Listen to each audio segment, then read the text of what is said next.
એવું જ છે, વાત એવી જ છે નચિકેતભાઈ. હા, તમે જે પણ કંઈ સાંભળ્યું તે બધું અમે કર્યું હતું.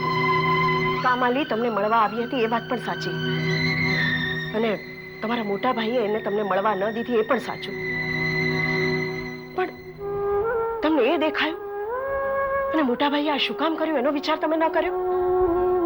નચિકેતભાઈ, તમે હંમેશા ઇતિહાસના પાનાઓમાં નામશેષ થઈ ગયેલા માણસોની ઓળખાણ શોધ્યા કરો છો, પણ તમારી સામે જીવતા જાગતા ઉભેલા તમારા મોટાભાઈ તમને ન દેખાયા, ન સમજાયા?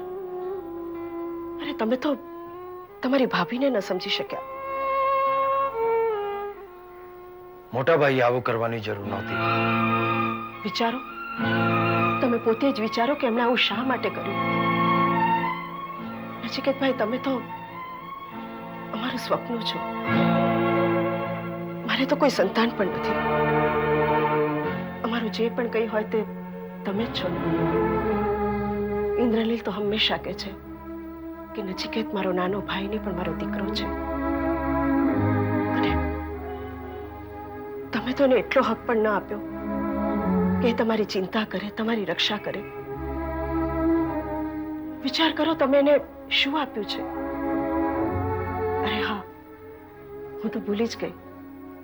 આપ્યું છે ને તાણ, ચિંતા, પરેશાની. નચિકેતભાઈ, તમે હંમેશા જીત કર્યા કરો છો, અને ત્યારે ઇન્દ્રનીલ પરેશાન થઈ જાય છે. એમના હૃદય પરનો એ બોજો વેંઢાળતા મેં એક વાર નહીં અનેક વાર જોયા છે. તમે જો જીત લઈને બેસો છો, પણ અમારું શું થાય છે એનો તમે વિચાર કર્યો છે? મહેરબાની કરીને શાંત થઈ જાઓ. મને શાંત થવાનું કહેવાની કઈ જરૂર નથી. ભાભી, મને સમજાતું નથી કે હું તમને કઈ રીતે સમજાવું. એનો તમારો પ્રોબ્લેમ શું છે? તમે અને મોટા ભાઈ હજી મને નાનું બાળક જ સમજો છો. તમે બંને સ્વીકારવા તૈયાર જ નથી કે હવે હું મોટો થઈ ગયો છું. ભાભી, હું પુખ્ત વયનો થઈ ગયો છું. મારું પોતાનું એક સ્વતંત્ર વ્યક્તિત્વ છે. મારું હિત, મારું અહિત હું સારી રીતે સમજી શકું છું. મારી કાળજી હું લઈ શકું છું. ભાભી, માનું છું કે મેં મારું બાળપણ તમારા આધારે જ વિતાવ્યું. પણ ભાભી, હવે વાતને વર્ષો વીતી ગયા. તમારો આ નાનકડો નચિકેત હવે જુવાન થઈ ગયો છે. મારી પોતાની પણ એક દુનિયા છે, અને હજી પણ જો મોટાભાઈ એમ જ આશા રાખતા હોય કે હું એમની આંગળી પકડીને ચાલું તો એ કઈ રીતે શક્ય બને? બસ એટલા માટે તમે સાથ છોડી દીધો? ભાભી, મેં સાથ નથી છોડ્યો. સાથ નથી છોડ્યો, પણ દિલ તો તોડ્યું છે ને. થઈ ગયો તમને નો સંતોષ? તમે ખોટું સમજી રહ્યા છો. હું ખોટું નથી સમજતી, કારણ કે તમે જ ખોટા છો. અરે, એક અજાણી યુવતી માટે તમે તમારા ભાઈ ભાભી પર તલવારથી પણ ધારદાર ચિઠ્ઠી લખીને ચાલી આવ્યા. ભાભી, સવાલ એ અજાણી યુવતીનો નથી. ભાભી, સવાલ મારા આદર્શનો છે. કમાલી મારી મહેમાન હતી. આટલે દૂરથી મને મળવા આવી હતી, મારી ખબર કાઢવા આવી હતી. તમારી ફરજ હતી કે તમારે એને મને મળવા દેવી જોઈતી હતી. ભલે મારી મિત્ર તરીકે ને પણ એક દુશ્મન સમજીને પણ તમારે માનવતા દાખવવી જોઈતી હતી. ભાભી, નચિકેતભાઈ, તમે એ કેમ ભૂલી જાઓ છો કે હું છે ને તમારી પાસે લઈ આવી હતી? એ બધી વાતો પછીની છે ભાભી, પણ એ પહેલા જે ન બનવું જોઈએ તો બની જ ગયું ને. જુઓ નચિકેતભાઈ, મને કામાલી સામે પર્સનલી કોઈ વાંધો નથી. એ ખૂબ સારી છોકરી છે, પણ મને લાગે છે કે એ તમારા બંને ભાઈઓ વચ્ચે આડખેલી રૂપ બની ગઈ છે. પ્લીઝ તમે એને ભૂલી જાઓ. ભૂલી જાઓ? કઈ રીતે ભૂલી જાઓ? અને ભાભી, ભૂલી જવું એ કે મનુષ્યના હાથમાં થોડું હોય છે. કોશિશ તો કરી જુઓ. પણ હું શા માટે એવી કોશિશ કરીને એને સજા આપું? તમારા ભાઈ માટે, ભાભી માટે અને આપણા પરિવાર માટે.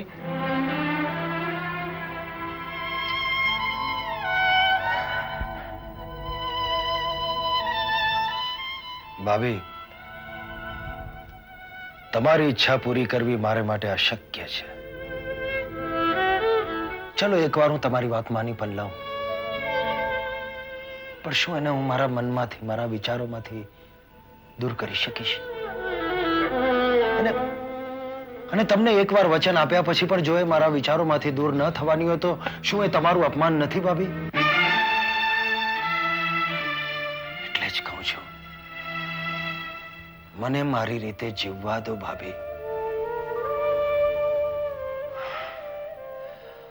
હું ખંડિયેરમાં ફફડાટ કરતા કબૂતરની જેમ જીવવા નથી માંગતો ભાભી. હું તો બાજ બનીને જીવવા માંગુ છું. બાજ બની અને ઊંચા શિખરોની ટોચ ઉપર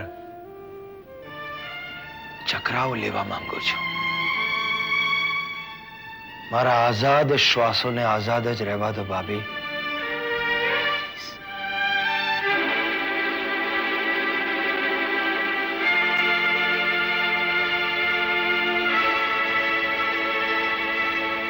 શું આ તમારી જીવનશૈલીમાં ભાઈ ભાભીનો ક્યાંય સમાવેશ નથી?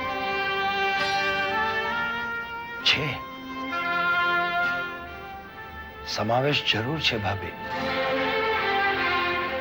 પણ કોઈ શરતોને આધારે નહીં. તમે જો એમ કહેતા હો કે મારા જીવનમાં કામાલી નહીં અને ફક્ત ભાઈ ભાભી, તો મારા માટે જીવવું બહુ દુષ્કર થઈ જશે. અરે મારું કોઈ અસ્તિત્વ જ નહીં રહે ભાભી. નચિકેતભાઈ, આવું નહીં બોલો. મને ખબર નહીં તમને આટલી બધી ઠેસ પહોંચશે. હું તો આ તસવીરો પાછી આપવા આવી હતી, જે હું તમને કયા વગર અહીંયાથી લઈ ગઈ હતી. લઈ ગયા હતા તો હવે પાછી આપવા શા માટે આવ્યા? મારી પાસે રાખીને પણ શું કરું? તસવીરો તમારી સામે ન હોય તો એ શું ફરક પડવાનો છે? તમારું મન તો ત્યાં જ ભટકતું રહે છે. હું તસવીરોને તમારાથી દૂર લઈ જઈ શકું છું, પણ તમારી આંખો પર તો પડદો નથી નાખી શકતી. નચિકેતભાઈ, આજે મને સમજાય છે કે કોઈ વસ્તુ છુપાવવાથી ભૂલી શકાતી નથી. તે દિવસે હું તમારા ઘરેથી આ તસવીરો લઈ ગઈ હતી ને આજે તમને લેવા આવી હતી, પણ તમારી વાતોથી લાગે છે કે હું તમને નહીં લઈ જઈ શકું.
મલ્લિકા,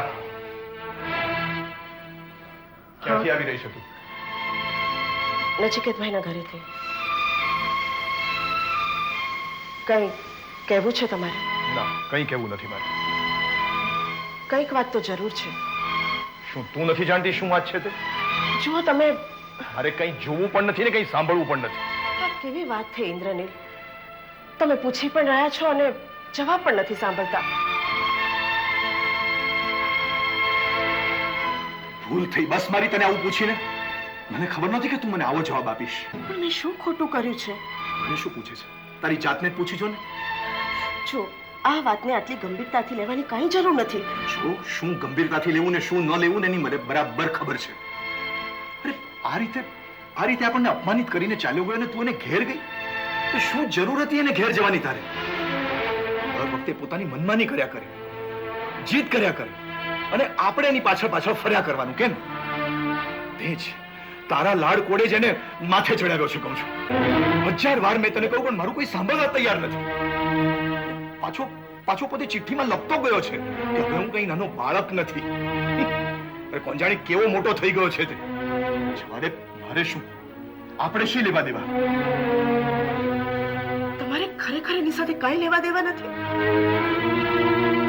ઇન્દ્રનીલ, મારી આંખોમાં આંખ નાખીને કહો કે તમારે એની સાથે કાંઈ લેવા દેવા નથી. જો તમારા માટે નાનો ભાઈ હશે, પણ મારે મન તો એક દીકરો છે. ઇન્દ્રનીલ મારો દીકરો છે.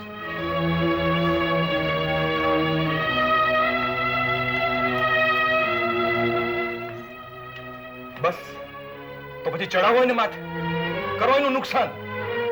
આજે એણે મારી વિરુદ્ધ જે વર્તન કર્યું છે એ જાણવા છતાં તમે એનો પક્ષ લઈ રહ્યા છો. તમારે જે કહેવું હોય તે કહો, પણ આ રીતે નચિકેતને ઘેર જવું મને બિલકુલ પસંદ નથી પડ્યું. તમારે જાણવું છે શું કરવા ગઈ હતી? ખબર છે તમને? એમાં ખબર શું હોવાની? લાડ લડાવવા ગયા છો, એને મનાવવા ગયા છો. હું એમને લાડ કરવા કે મનાવવા નહોતી ગઈ. તસવીરો પાછી આપવા ગઈ હતી. તસવીરો? જે હું એમના ઘરેથી લઈ આવી હતી એમની ભલાઈ માટે. પણ એ ક્યાં માનવા તૈયાર છે કે આપણે જે કંઈ કરી રહ્યા છીએ એની ભલાઈ માટે કરી રહ્યા છીએ? એ તો એના મોંમાં પાગલ છે, પાગલ. તો એ બધું જાણે છે છતાં એને મનાવવા ગઈ હતી.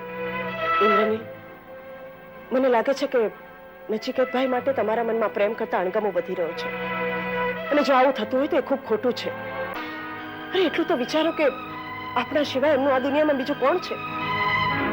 એ પોતાનું દુઃખ, દર્દ, ગુસ્સો આપણા પર નહીં ઠાલવી તો બીજા કોના પર ઠાલવશે? કોને જઈને કહેશે એમને હૈયાની વાત? અને આમ જોવા જઈએ તો આપણી પણ ભૂલ તો છે જ ને. હા, આપણી ભૂલ તો છે જ. મારો નાનો ભાઈ છે એમ માનીને મેં એની ભૂલોને અવગણી. કબૂલ કરું છું મારી ભૂલ છે. પ્લીઝ તમે આવી વાત નહીં કરો ને એમને પારકા ન સમજો. તમારી આવી વાતોથી મને દુઃખ થાય છે. નહીં મલ્લિકા, હું તને દુખી કરવા નથી માંગતો. હું તો આપણા દુઃખની વાત કરતો હતો. આજે મારો જ ભાઈ મને નિષ્ઠુર સમજીને ચાલ્યો ગયો. જો તમે પ્લીઝ એમને પારકા ન ગણો. આખરે ભાઈ છે તમારો, એ જરૂર પાછો આવશે.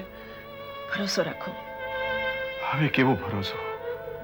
બસ ઇન્દ્રનીલ, મારે હવે નચિકેતભાઈ વિશે એક પણ શબ્દ તમારે મોઢે નથી સાંભળવો. મારે તો તમને બંનેને સંભાળવાના છે. એક બાજુ તમે છો ને એક બાજુ એ છે.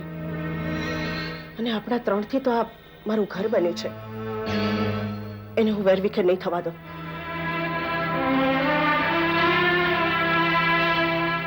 સાહેબ તમે અહીંયા કેમ? એમાં ચમકેટ છો આટલો બધો? નહીં સાહેબ, આ તો હું તમને જ ફોન કરતો હતો ને તમને અહીંયા જોયા એટલે સાહેબ. અચ્છા, શું વાત કહેવા માંગતો હતો ફોન પર? અરે સાહેબ, ઇન્દ્રનીલ શેઠ અને નચિકેત સાહેબ વચ્ચે ઝઘડો થઈ ગયો છે અને બંને અલગ થઈ ગયા છે. શું વાત કરે છે તું? સાહેબ સાચું કહું છું.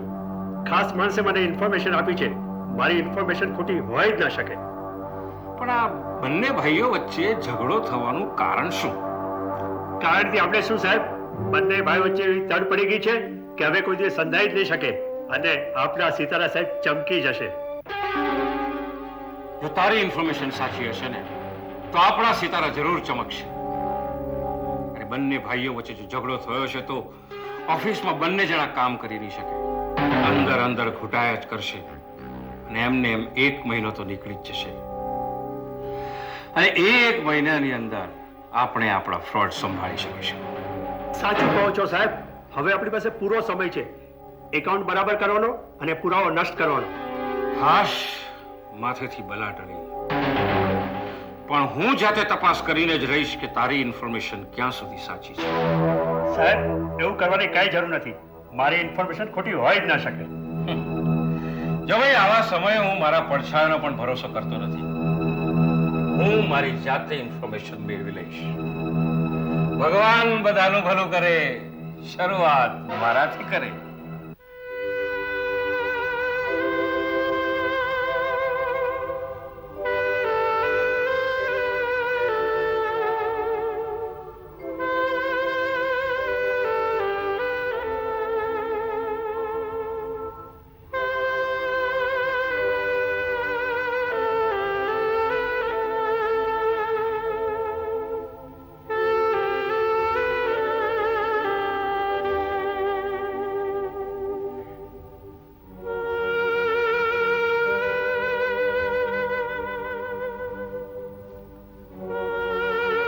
સાહેબ દૂધ.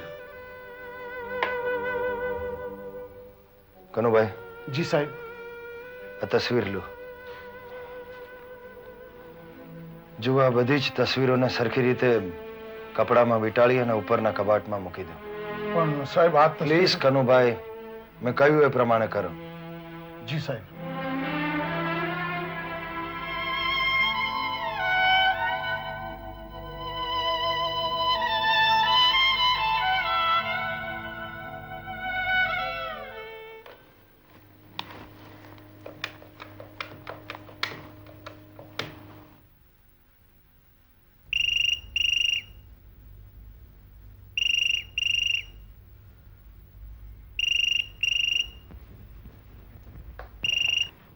હેલો. હેલો, નચિકેતભાઈ છે? સાહેબ તો સૂતા છે. કઈ વાંધો નહીં. તમે કોણ સાહેબ બોલો છો ભાઈ?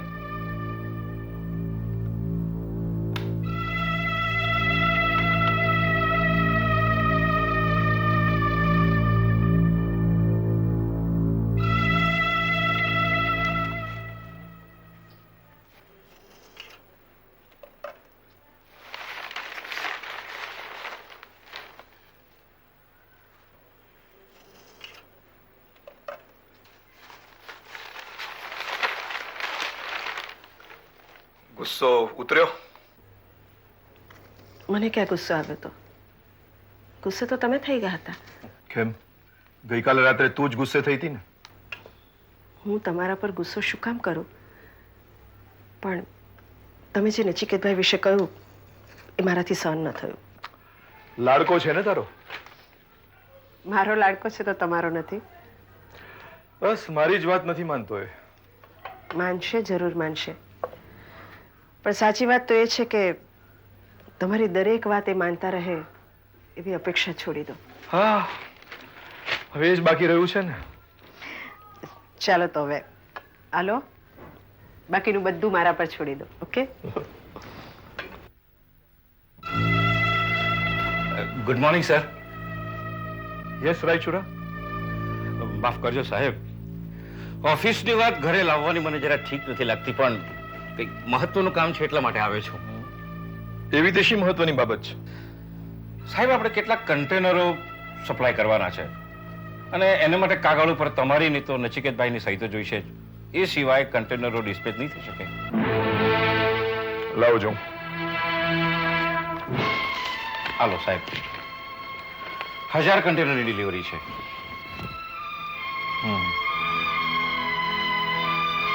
Thank you. સાહેબ, નચિકેતભાઈની તબિયત કેમ છે? પેલા કરતા સારું છે. પણ કેમ, તમારે નચિકેતનું શું કામ છે? સાહેબ, ઘણા વખતથી નચિકેતભાઈને મળ્યો નથી ને, અને પાછી આ ફાઇલ પણ મારે એમને આપવાની હતી.